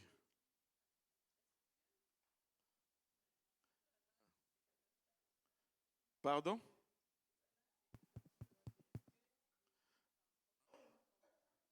Prends un peu le micro là. Oui.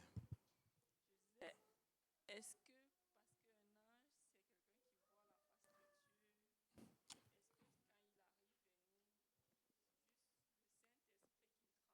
le transporte, Non. Euh, bon, déjà, je dois corriger quelque chose dans ta question. Les anges ne voient pas Dieu. Ils se tiennent dans la présence de Dieu, mais les anges n'ont jamais vu Dieu. Les anges n'ont jamais vu Dieu et les anges ne voyaient pas Dieu.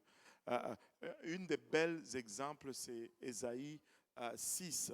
Si on peut lire les quelques premiers versets d'Ésaïe 6, on va voir que les anges n'avaient pas le droit de regarder Dieu. On va le dire comme ça.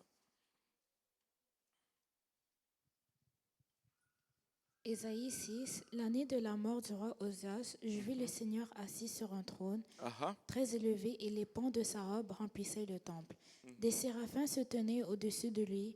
Ils avaient chacun 6 ailes, 2 dont ils se couvraient la face, Deux dont ils se couvraient la face, uh-huh. 2 dont ils se couvraient les pieds, et 2 dont ils se servaient pour voler. Wow. Deux dont il se couvrait la face. Parce qu'il y avait la présence de Dieu, les anges se couvrent la face. Maintenant, quand vous regardez le tabernacle, la description de la construction du tabernacle, il y avait sur le propitiatoire 2 anges, n'est-ce pas? Un de chaque côté. Les anges se faisaient face. Amen. Mais les anges qui se faisaient face ne se regardaient pas, ils avaient la tête baissée, ils regardaient vers les propitiatoires. Pourquoi?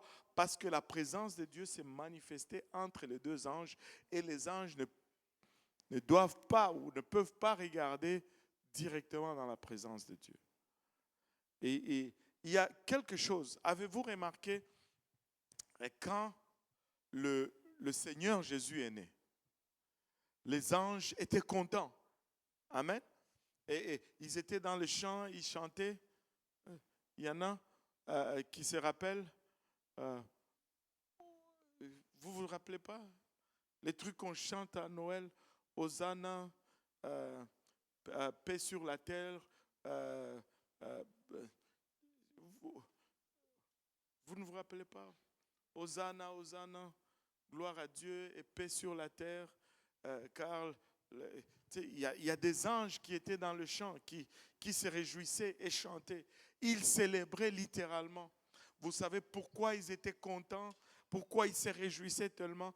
Parce que c'était la première fois, quand Jésus est né, c'était la première fois que les anges regardaient leur Créateur. Et ils étaient contents dans les chants. Là, vous êtes tous sceptiques. Je vais vous donner un autre verset. Regardez, regarde avec moi 1 Timothée, 1 Timothée chapitre 3, verset 16. 1 Timothée chapitre 3 verset 16. Et sans contredit, le mystère de la piété est grand. Celui qui a été manifesté en chair, justifié par l'Esprit. Fais une pause déjà là. Ta Bible dit celui qui a été manifesté. Est-ce qu'il y en a quelqu'un qui a une autre version de Louis II qui dit Dieu a été manifesté dans la chair? Le mystère de la piété, c'est Dieu qui s'est manifesté dans la chair. Quelqu'un qui a la version Louis II, Ésaïe 45, vas-y. 1 Timothée 3, 16. Et sans contredit, le mystère de la piété est grand. Dieu a été manifesté en chair.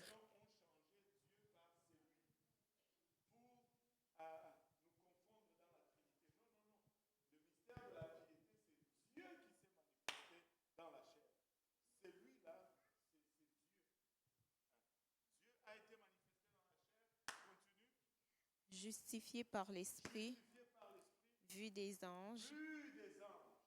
Wow. Quand Dieu s'est manifesté dans la chair, c'est là qu'il a été vu par les anges.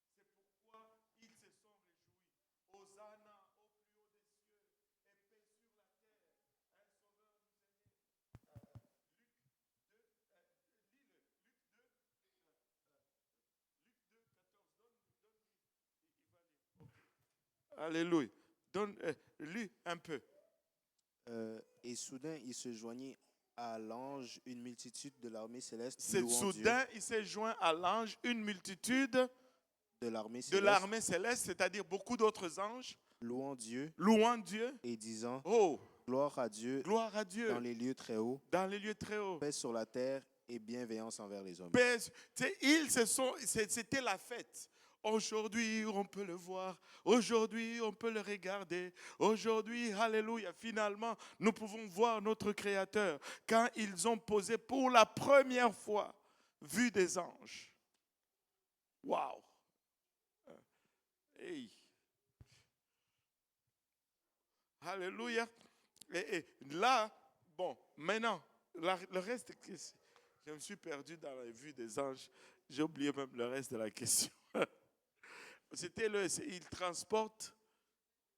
Bon, je ne pense pas que ça fonctionne comme ça. Les anges, ce n'est pas qu'ils transportent. Je n'utiliserai pas cette terminologie parce que ce n'est pas une terminologie que je vois dans la Bible. Parce que, tu sais, si on dit il transporte le Saint-Esprit, c'est-à-dire il transporte littéralement Dieu, parce que Dieu, c'est le Saint-Esprit. Mais les anges eux-mêmes, par leur nature, par la façon que Dieu les a créés, ils ont certains pouvoirs et ce sont des êtres spirituels. Ils peuvent changer de forme, ils peuvent nous aider dans nos combats, ils peuvent lutter spirituellement en notre faveur quand l'opportunité se présente. Mais ce n'est pas que, c'est pas eux qui vont nous amener le Saint-Esprit, en fait. Ils amènent.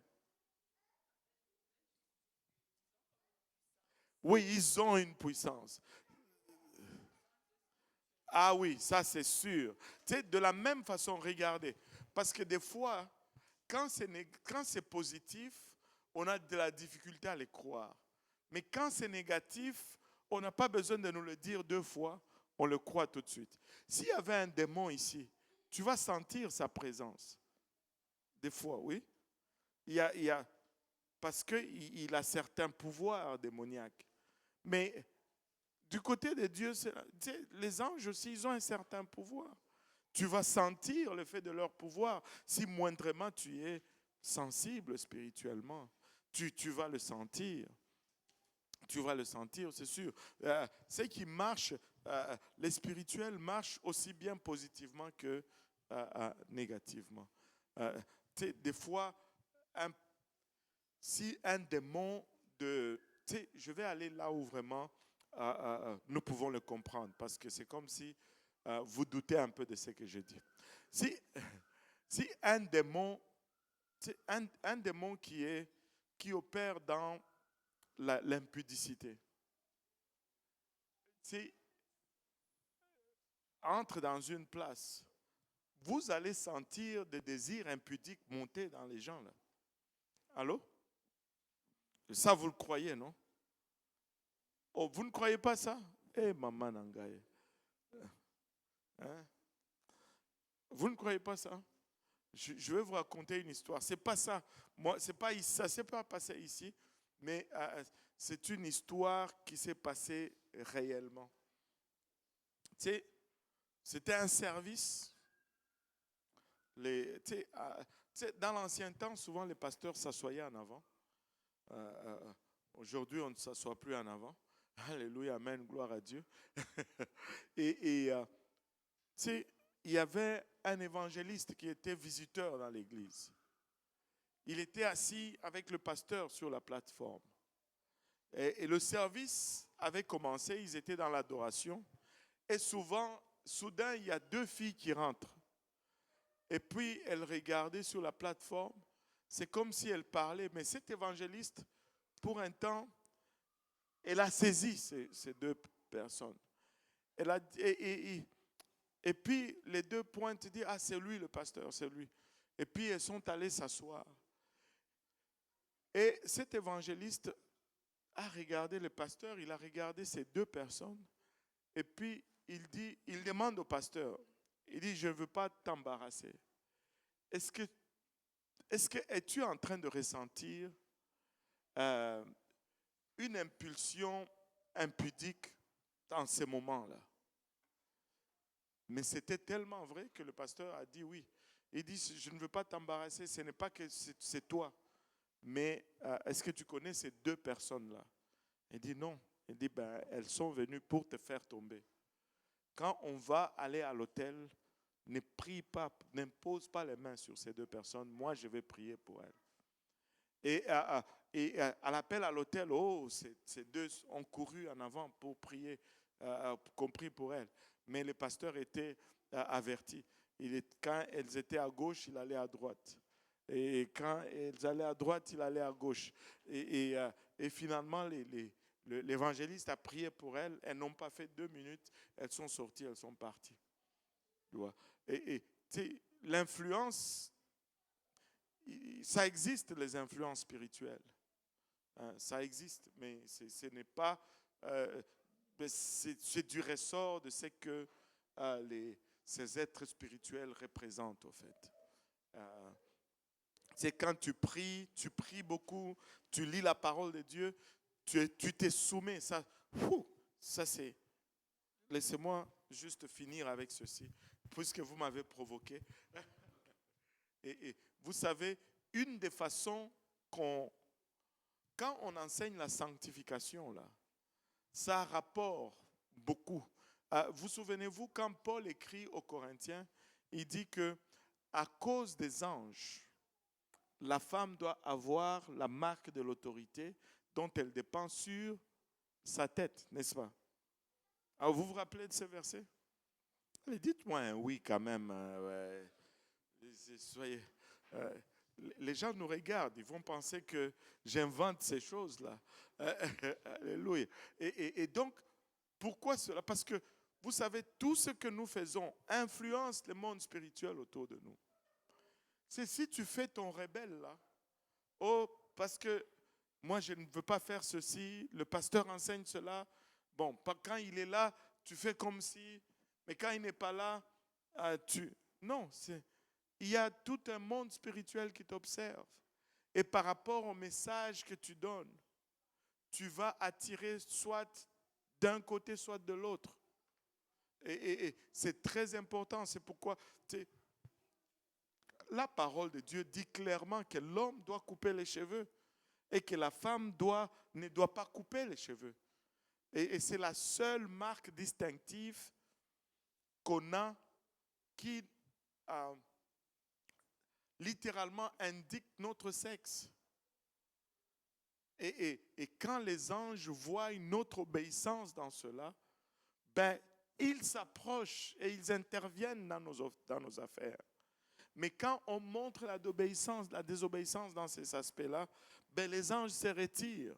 Mais quand les anges se retirent, savez-vous qui prend la place? Ce sont les démons. Un homme coupe ses cheveux. Un homme ne garde pas de longs cheveux. Une femme ne coupe jamais les cheveux. Et on va vous dire, non, il faut couper pour que ça devienne plus long. Mais ça ne fait même pas de sens. Quand tu coupes, ça devient petit. C'est pas plus long. Mais la longueur des cheveux, c'est la nutrition. Ce n'est pas coupé. Quand tu coupes, c'est définitivement plus court que quand tu n'as pas coupé. Donc, il ne faut pas... l'influence spirituelle est réelle. Et les anges sont puissants. Et ils ont cette capacité-là d'agir, d'intervenir. Et on va sentir leur présence. Et puis, voilà. Et c'est réel. Amen. Alléluia. D'autres questions?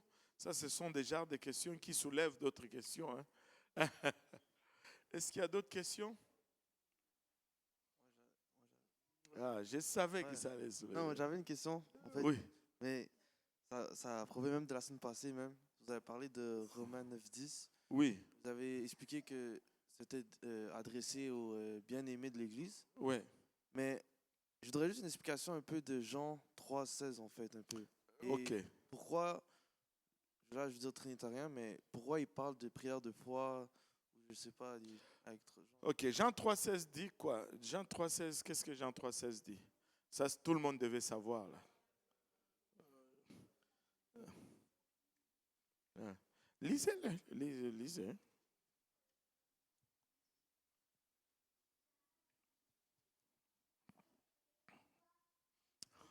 Ouais, vas-y. Car Dieu a tant aimé le monde qu'il a donné son Fils unique afin que quiconque croit en lui ne périsse point, mais qu'il ait la vie éternelle. Voilà. Bon, maintenant, deux aspects de choses là-dedans. D'abord, Dieu a tant aimé le monde qu'il a donné son Fils unique. Et bon, je pense que en regardant Jean 1, de 1 à 14, on comprend que ce Fils-là, c'est lui-même. Parce que Dieu s'est fait chair, la parole s'est fait chair. Maintenant, afin que quiconque croit en lui ne périsse point, mais qu'il ait la vie éternelle. Maintenant, le point avec ce verset-là, c'est que on a littéralement changé la signification du mot croire. On fait de la croyance une assertion mentale. La croyance n'est pas une assertion mentale seulement. C'est pourquoi Jacques va nous donner cet avertissement sévère que la foi sans les œuvres, elle est morte. Parce que quand je crois, je vais faire quelque chose. Si je crois en Jésus, je vais me repentir de mes péchés, je vais me faire baptiser au nom de Jésus-Christ, je vais recevoir le don du Saint-Esprit et je vais mener une vie de sanctification. Je ne peux pas croire en Jésus et ne pas faire ce que Jésus a dit de faire. C'est illogique. Mais dans le monde aujourd'hui, on enseigne un mot croire qui est dénudé de sa signification. J'ai toujours donné cet exemple qui est un peu rigolo, mais qui est autant vrai. Personne ici croit qu'il a déjà un corps glorifié. Amen. Nous croyons tous que nous avons encore nos corps mortels. Parce que nous croyons cela, pour sortir d'ici, nous allons tous chercher une porte. Personne ne va essayer de passer à travers un mur. Mais notre croyance nous pousse à agir d'une certaine façon. Mais je ne veux pas juste dire je crois. Si je disais par exemple ici, au feu! Il y a même Esther qui rigole. Tu sais, pourquoi? Parce que personne ne m'a cru qu'il y a le feu ici. Mais si vous me croyez qu'il y avait le feu ici, la réaction allait être différente, n'est-ce pas? Si vous croyez que l'église est en feu là, vous n'allez pas rester là à m'écouter. Au fond, même certains d'entre vous qui disaient que vous m'aimez beaucoup, vous allez sortir d'ici avant de penser même à moi. Vous allez sortir d'ici, marcher par-dessus la personne, parce qu'on croit qu'il y a le feu, n'est-ce pas? Mais si on ne croit pas qu'il y a le feu, on ne va pas sortir. On va juste rire.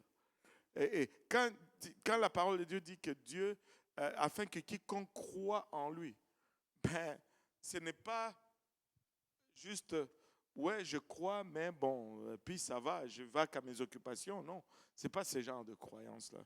C'est que quand tu crois, tu vas agir. Mais on est face à une société qui a dénudé complètement la croyance. On l'a réduit à une assertion mentale. Jamais la croyance n'a été une assertion mentale. Et si tu crois, ta croyance va toujours affecter ton action. Si ta croyance n'affecte pas ton action, tu es fou.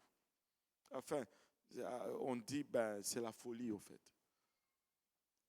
Si tu sais que l'eau est bouillante et que si tu mets ta main là-dedans, tu vas te brûler. Mais toi, tu mets quand même. On va te dire, mais t'es fou, quoi. Parce que ta croyance ne va pas avec ton action. Et la croyance va toujours déterminer l'action. Si tu ne crois pas, tu ne vas pas faire. C'est parce que nous croyons que nous nous sommes repentis. C'est parce que nous croyons que nous nous sommes fait baptiser. Toi, tu me dis, Jacques dit, si tu montres-moi ta foi sans les œuvres, je te montrerai ma foi par mes œuvres. Les œuvres de ma croyance, c'est que je me suis fait baptiser. C'est ça l'œuvre. J'ai fait. C'est ça un peu. Donc, il n'y a pas de confusion là-dedans. Ce n'est pas une croyance, ce n'est pas une assertion mentale. La croyance n'a jamais été une assertion mentale. Il y a toujours, ça dicte toujours nos actions. Amen. C'est bon? Alléluia. Et d'autres questions? Amen.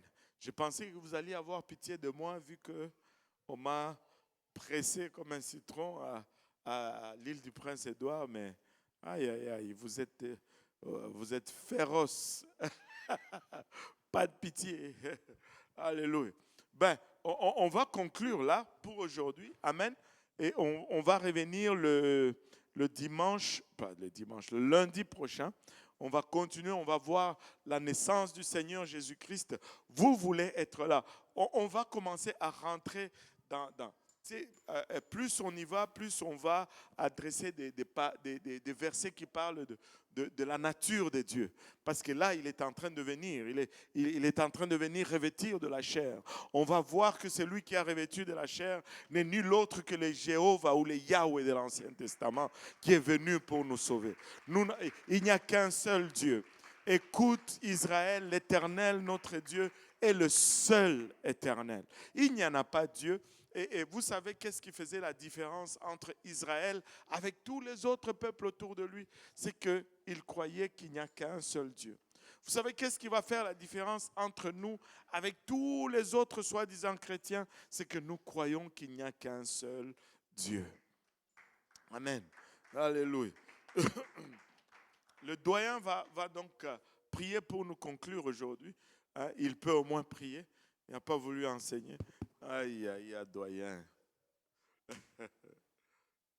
Prions Dieu ensemble. Alléluia. Seigneur, nous te bénissons, nous te rendons Alléluia. grâce, nous te Merci, disons merci. Seigneur. Merci encore une fois, Papa, de nous avoir conduits encore à ta maison, Seigneur. Merci encore, Seigneur, Papa, pour ta parole, Seigneur Jésus. Papa, nous prions, Papa, que cette parole soit scellée dans nos cœurs, Seigneur, et que produise le fruit d'une repentance, Seigneur, afin que nos pas soient corrigés, Seigneur. Éternel Dieu de gloire, dans tout ce que nous allons entreprendre, Seigneur, nous te prions, Seigneur, de bénir la fraternité que nous allons avoir tantôt, bénir les mains qui l'ont préparée, Seigneur, d'où que viennent les moyens, Seigneur, multiplie-les au centuple, Seigneur, souviens-toi de tous ceux qui vont rentrer chez eux, Seigneur, Papa, que ton esprit les accompagne, Seigneur Jésus, et qui produisent le fruit, Papa, que tu attends, Seigneur Jésus, et que toute la gloire te revienne. Que le peuple de Dieu dise au nom de Jésus. Au nom de Jésus. Alléluia. Alléluia. Merci Seigneur. Alléluia. Merci Seigneur Jésus. Alléluia. Oh, maman Nangaï, il est déjà 40. Ça, c'est la force d'Abraham. C'est lui qui posait trop de questions. Et nos sœurs ont préparé des sandwichs pour nous. Si vous êtes pressés, vous pouvez au moins prendre pour emporter. Comme ça, on va honorer au moins l'effort de nos bien-aimés. Amen.